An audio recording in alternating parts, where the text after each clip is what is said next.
இயேசுநாதா வாரும் இயேசுநாதா எந்தன் இதயம் தேடிடும் அன்பே நீ வாரும் இயேசுநாதா வாரும் இறைவனே வாரும் இறைவனே எந்தன் இதயம் தேடிடும் அன்பே நீ வாரும் இறைவனே வாரும் இறையாவியே வாரும் இறையாவியே எந்தன் இதயம் தேடிடும் அன்பே நீ வாரும் இறையாவியே.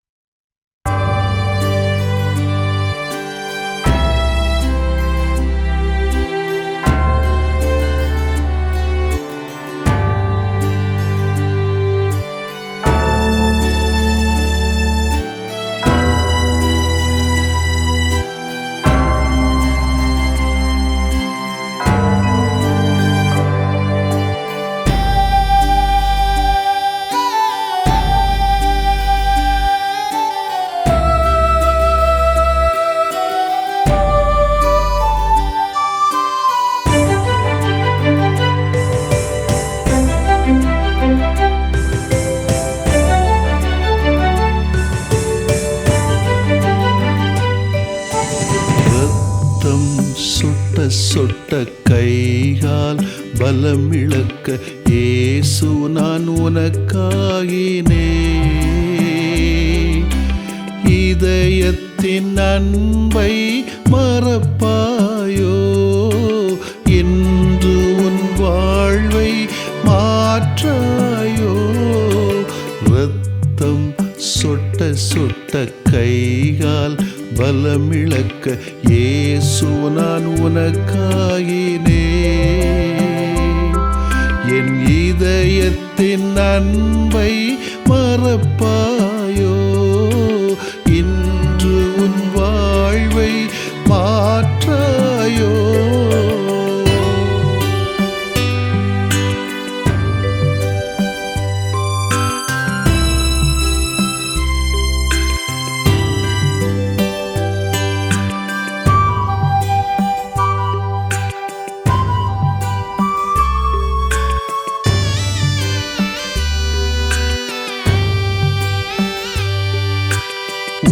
கண்ணீர் கவலை வேளையில் நான் என்றும் உன்னோடு இருப்பேன் சோதனை வேதனை தருணத்தில் நீ சோர்ந்திட துணிவை நான் தருவேன் இரத்தம் சொட்ட சொட்ட கைகால் பலமிழக்க இயேசு நான் உனக்காகினே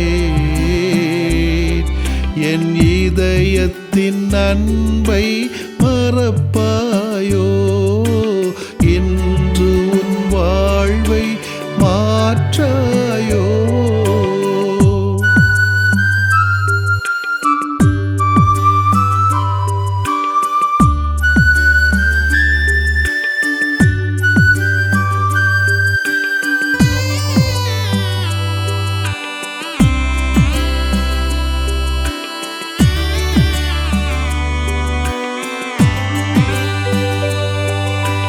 நலமான உறவுகள் நகர்ந்தாலும் நான் நெஞ்சோடு உன்னை அணைப்பேன்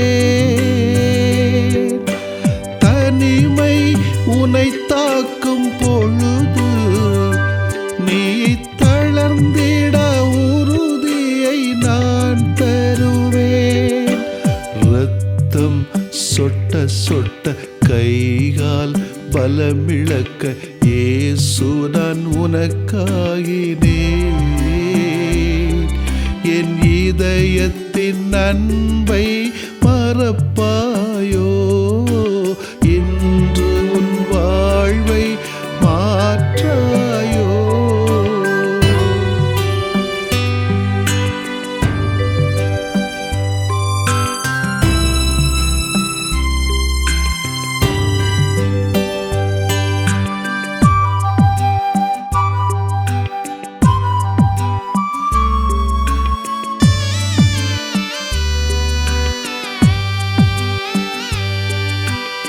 என்னை விட்டு யாரிடம் செல்வாய், நான் என் அருளால் உன்னை தேற்றுவேன். நிறைவாழ்வும் நிலை வாழ்வும் என்னிலே நீ அசராமல் என்னை பின் தொடர்வாய். இரத்தம் சொட்ட சொட்ட கைகால் பலமிழக்க இயேசு நான் உனக்காகினேன். என் இதயத்தின் அன்பை மறப்பாயோ, இன்று உன் வாழ்வை மாற்றாயோ.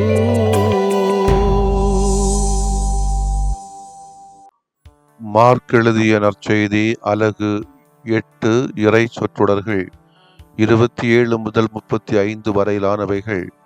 அக்காலத்தில் இயேசு தம் சீடருடன் பிலிப்பு செசரியாவை சார்ந்த ஊர்களுக்கு புறப்பட்டு சென்றார். வழியில் அவர் தம் சீடரை நோக்கி, நான் யார் என மக்கள் சொல்கிறார்கள் என்று கேட்டார்.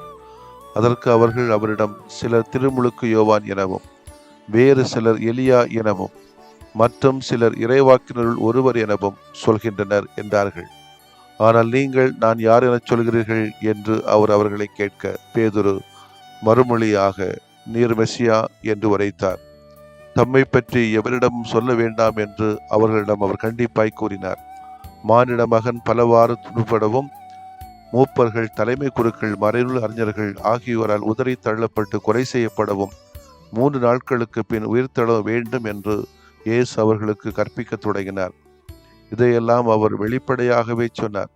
பேதுரு அவரை தனியே அழைத்து கடிந்து கொண்டார். ஆனால் இயேசு தம் சீடர்கள் பக்கம் திரும்பி பார்த்து பேதுருவிடம், என் கண் முன் நில்லாதே சாத்தானே, ஏனெனில் நீ கடவுளுக்கு ஏற்றவை பற்றி எண்ணாமல் மனிதருக்கு ஏற்றவை பற்றி எண்ணுகிறாய் என்று கடிந்து கொண்டார். பின்பு அவர் மக்கள் கூட்டத்தையும் சீடரையும் தம்மிடம் வரவழைத்து, என்னை பின்பற்ற விரும்பும் எவரும் தன்னலம் துறந்து தம் சிலுவையை தூக்கி கொண்டு என்னை பின்பற்றட்டும்.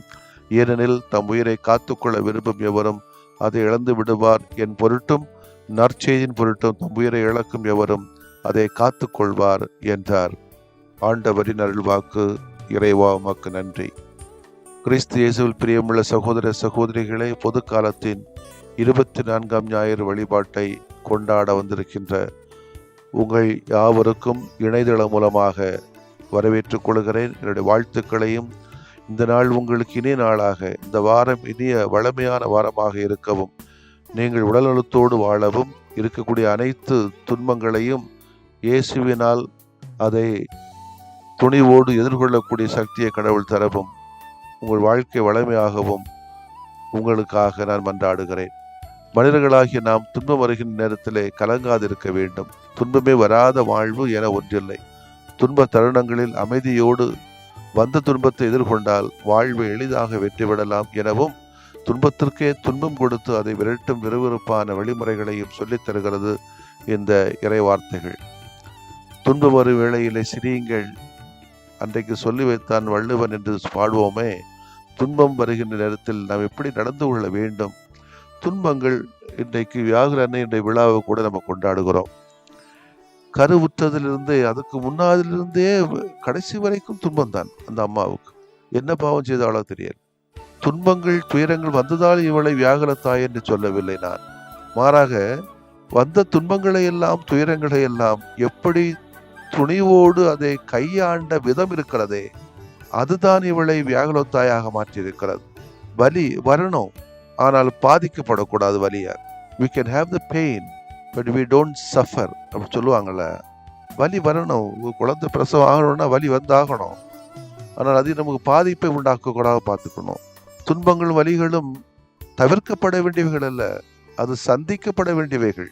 துன்பத்தை பிரச்சனையாக பார்க்கக்கூடாது, துன்பங்களை வரமாக பார்க்க வேண்டும். ஞானத்தோடும் விழிப்போடும் துன்பத்தை அணுக தெரியணும். துன்ப வழிதான் மீட்பு வரும் என்ற ஒரு நிலைப்பாடு, உறுதிப்பாடும் அதன் அடிப்படையிலான செயல்பாடு நம்மிடத்தில் இருக்க வேண்டும் என்பதைத்தான் வியாகுலனை நமக்கு சுட்டி காட்டுகிறார். எந்த அளவுக்கு எவ்வளவு இயேசுவோடு நாம் நெருங்குகிறோமோ, இணைந்திருக்கிறோமோ, அந்த அளவு துன்பங்களும் துயரங்களும் சிலுவைகளும் நம்மோடு இணைந்திருக்கும். இதுதான் மரியாள் நமக்கு கற்றுத்தருகிற பாடம். அன்புக்கினவர்களே, துன்பத்தை துரத்த கற்றுக்கொள்வோம். வாழ்விலே வருகின்ற துன்பங்கள் எல்லாம் நம்மை துரத்தும் குரங்குகளை என்று விவேகானந்தர் சொல்லுவார். அவற்றுக்கு அஞ்சி ஓடினால் அவை நம்மை துரத்தி கொண்டே இருக்குமாம். குரங்கு அப்படித்தானே. தைரியமாக எதிர்கொண்டால் அவை நம்மிடம் பயந்து நம்மை விட்டு ஓடியே போய்விடும். நற்செய்தியில் பார்க்கும் போது ஆண்டவர் இயேசு கிறிஸ்து தனக்கு வருகிற துன்பங்களின் பட்டியலை அறிந்திருந்தார். மானிட மகன் பலவாறு துன்பப்படவும், மூப்பர்கள், மறைநூறு அறிஞர்கள் ஆகியோரால் உதறி தள்ளப்பட்டு கொலை செய்யப்படவும், 3 நாட்களுக்கு பின் உயிர் தள்ள வேண்டும் என்று அவரே தன் துன்பங்களின் பட்டியலை சொல்கிறார். இயேசு துன்பத்தை அறிந்து அதை துணிவோடு துரத்த தயாராக இருந்தார். அவர் வீரத்தோடு துன்பத்தை துரத்தினார். அப்கோர்ஸ் நம்ம எல்லாம் சாதாரண மனிதங்க தான். அவர் ஆண்டவர், கடவுள், இறைவன், ஓகே. இருந்தாலும் அந்த துணிவு நமக்கு வேண்டும். துன்பத்திற்கே துன்பம் கொடுத்து அதை நிலைகுலைய செய்ய வேண்டும். 2வது, துன்பங்கள் வரும்போது கொஞ்சம் சிரிக்கவும் கற்றுக்கணும். நிறைய நேரத்தில் நம்ம சிரிக்கும் போது நம்ம பைத்தியக்காரன்னு சொல்லிட்டு போகிறான். நிறைய துன்பங்கள் வரும்போது அடிக்கடி சிரிப்பு வருது. எனக்கு கூட நான் பார்த்துருக்கேன் வாழ்க்கையில். நிறைய துன்பங்கள் வரும்போது சிரிப்பு ஆட்டோமேட்டிக்காக வரும்.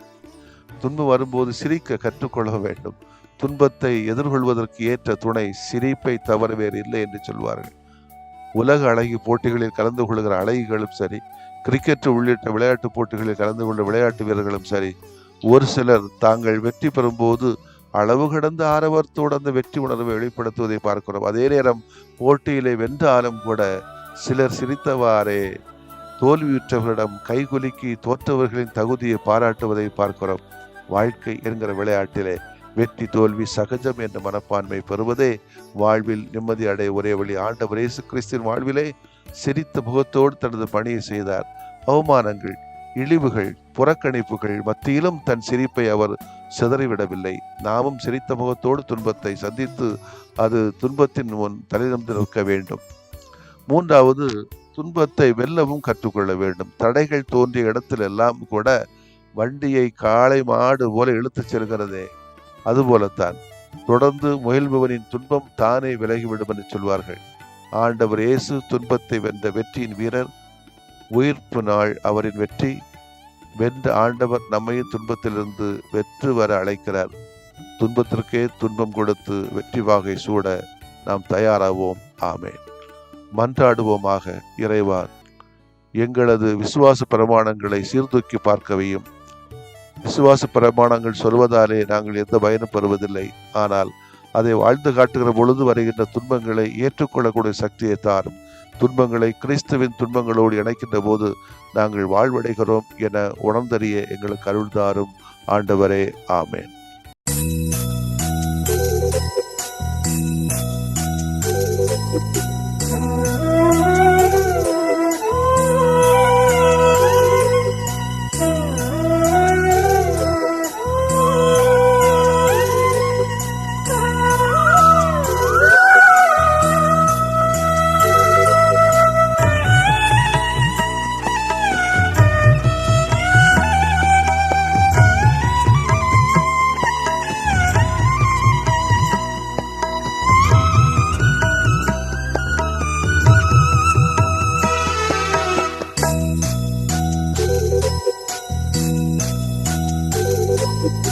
ஆண்டவரே, என் வேண்டல் கேட்டருள்வீரே. ஆறுதலாய் எனக்கு நீர் அடைக்கலமாகும். ஆண்டவரே, என் வேண்டல் கேட்டருள்வீரே. ஆறுதலாய் எனக்கு நீர் அடைக்கலமாகும். என் துயரம் எதுவென்று நீர் அறிவீரே. எனக்குதவி நீரென்று நம்பி வந்தேனே. ஆண்டவரே ஆண்டவரே என் வேண்டல் கேட்டருள்வீரே ஆறுதலாய் எனக்கு நீர் அடைக்கலமாகும்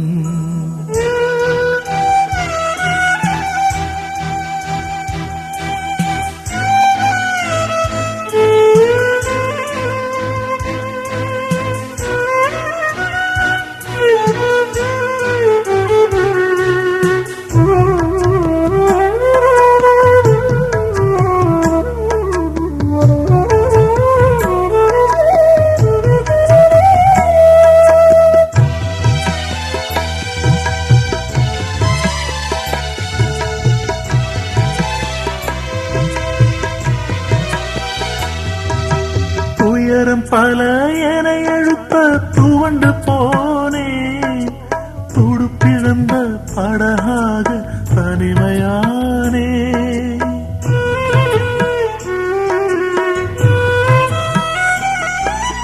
துயரம் பல என எழுப்ப துவண்டு போனே துடுப்பிழந்த படகாக தனிமையானே வறுமையும் வெறுமையும் என்னை சூழ்ந்திட வறுமையும் வெறுமையும் என்னை சூழ்ந்திட வற்றாத உன் அன்பு என்னை காத்திடும் ஆண்டவரே ஆண்டவரே என் வேண்டல் கேட்டருள்வீரே ஆறுதலாய் எனக்கு நீர் அடைக்கலமாகும்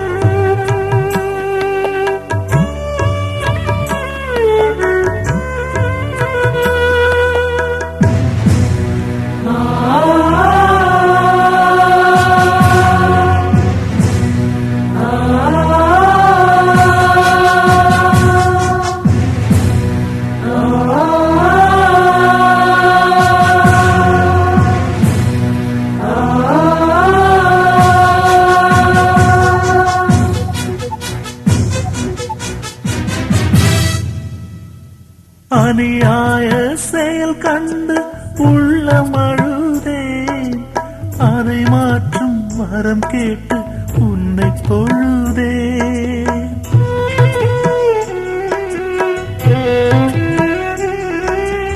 அநியாய செயல் கண்டு உள்ளம் அழுதேன் அதை மாற்றும் வரம் கேட்டு உன்னை தொழுதேன் நீதியும் நேர்மையும் எனில் வாழ்ந்திட நீதியும் நேர்மையும் எனில் வாழ்ந்திட நிலையான உன் கரம் என்னை தாங்கிடும் ஆண்டவரே என் ஆண்டவரே ஆண்டவரே என் வேண்டல் கேட்டருள்வீரே ஆறுதலாய் எனக்கு நீர் அடைக்கலமாகும் என் துயரம் எதுவென்று நீர் அறிவீரே எனக்குதவி நீரென்று நம்பி வந்தேனே ஆண்டவரே என் வேண்டல் கேட்டருள்வீரே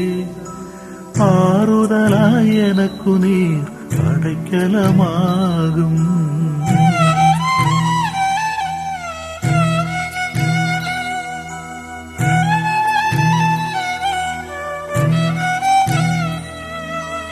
ஆண்டவரே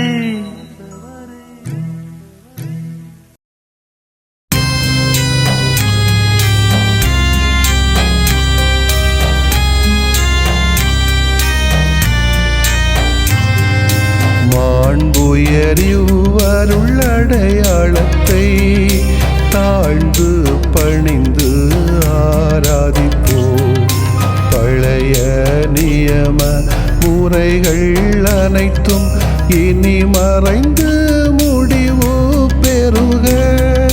புதிய நியம முறைகள் வருக.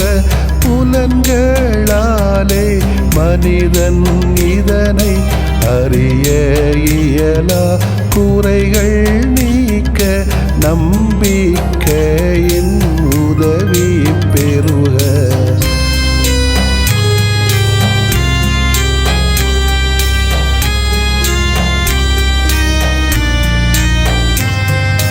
தந்தை அவர்க்கும் மகன் அவர்க்கும் புகழ்ச்சியோடு வெற்றியாக்கும் மீட்பின் பெருமை மாட்சிமையோடு வலிமை வாழ்த்து யாவுமாக இருவரிடமாய் வருகின்றவராம் தூய ஆவியானவர்க்கும்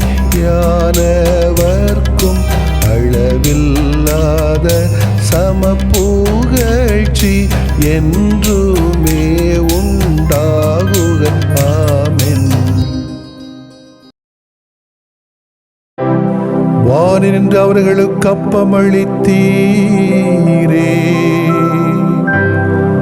இனிமையெல்லாம் தன்னகத்தில் கொண்ட அப்பம் இதுவே. மன்றாடுவோமாக. இறைவா, இந்த வியப்புக்குரிய அருளடையாளத்திலே உம்முடைய பாடுகளின் நினைவை எங்களுக்கு விட்டு சென்றீ. உமது திருவுடல் திரு ரத்தமாகியவற்றின் தூய மறைபொருளை வணங்கும் நாங்கள் உமது மீட்பின் பயனை இடைவிடாமல் துய்த்து உணர்ந்து மகிழ அருள்வீராக. தந்தையாகிய இறைவனோடு தூய ஆவியாரை ஒன்றிப்பில் இறைவனாய் என்றென்றும் வாழ்ந்து ஆட்சி செய்கின்ற உம்மை மன்றாடுகின்றோ.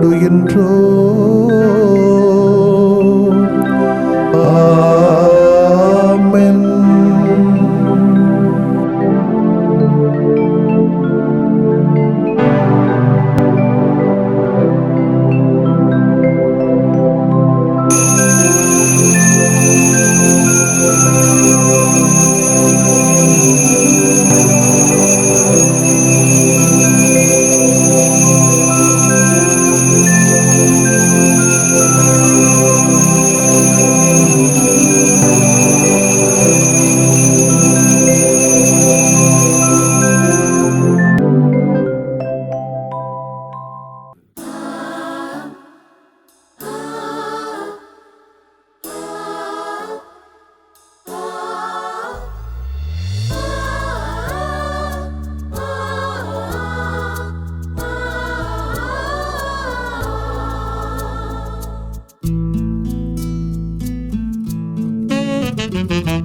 அழகின் அழகே அருளின் உருவே லூர்து தாயே,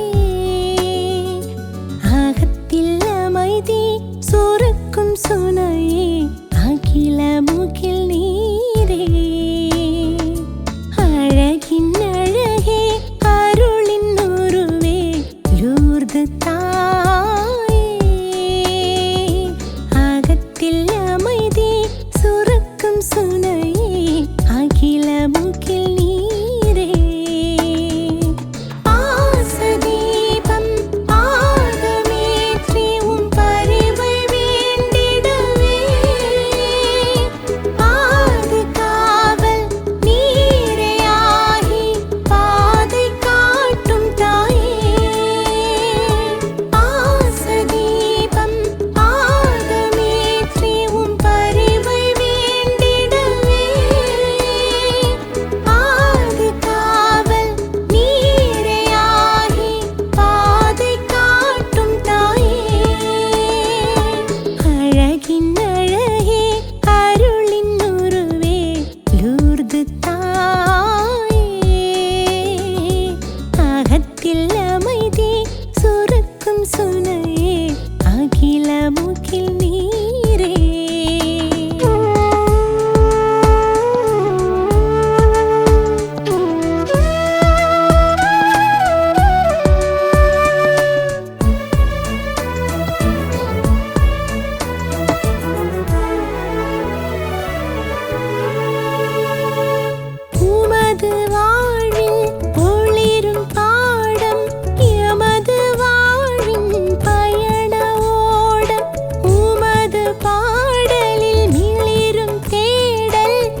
அது கால சுவாசமாக பாசதீபம் பாதமேற்றி உம் பரிவை வேண்டிடவே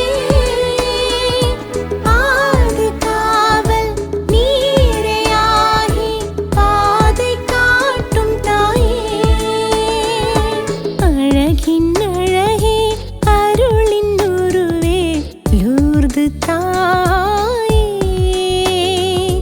அகத்தில் அமைதி சுரக்கும் சுனையே அகில முகில் நீரே அழகின் அழகே அருளின் உருவே லூர்து தாயே